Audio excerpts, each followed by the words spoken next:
Bonjour à tous, je suis Rico, bienvenue dans Kaina, l'émission qui répond à des questions que vous ne vous êtes jamais posées. Aujourd'hui, nous allons nous demander pourquoi Hollywood s'appelle Hollywood. Bah oui, c'est vrai ça. Pourquoi? Question you never asked. En fait, je vais juste répondre à une question que tu t'es jamais posée. Eh oui, c'est ça le concept. Avant d'être la machine à rêve américaine que nous connaissons tous, Hollywood, c'était une maison.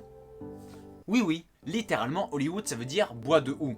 Et c'est un couple venant du Kansas dans les années 1890 qui décideront de donner son nom à la petite propriété qu'ils achèteront dans ces fameuses montagnes. Au fur et à mesure, des gens les ont rejoints et ont transformé la simple petite propriété en une ville qui deviendra officiellement un quartier de Los Angeles en 1910. Et dans les remarques que vous pourriez me faire, il pourrait y avoir celle-là. Mais je comprends pas, des fois on nous parle d'Hollywoodland. C'est quoi concrètement? Très bonne question, je vais y répondre maintenant. Hollywoodland, c'était le nom d'un programme immobilier qu'un promoteur immobilier a décidé de mettre en avant sur les collines de Los Angeles en 1923. Afin de mettre en avant son programme immobilier, il a décidé d'installer de grandes lettres immenses sur ces montagnes.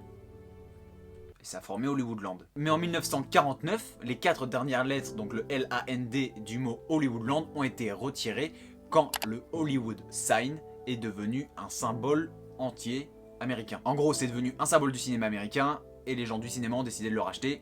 Et sauf que Hollywoodland, c'était le nom d'une marque, du coup ils ont enlevé le land. D'ailleurs, tant qu'on en parle, depuis le 7 février 1973, le panneau Hollywood est classé comme monument historique et culturel de la ville de Los Angeles. Et petite info en plus parce qu'on en apprend toujours plus avec Kaina, en 1932, l'actrice à en devenir Peg Penwinstall, j'espère que je prononce ça bien, s'est jetée d'une des lettres du panneau Hollywood.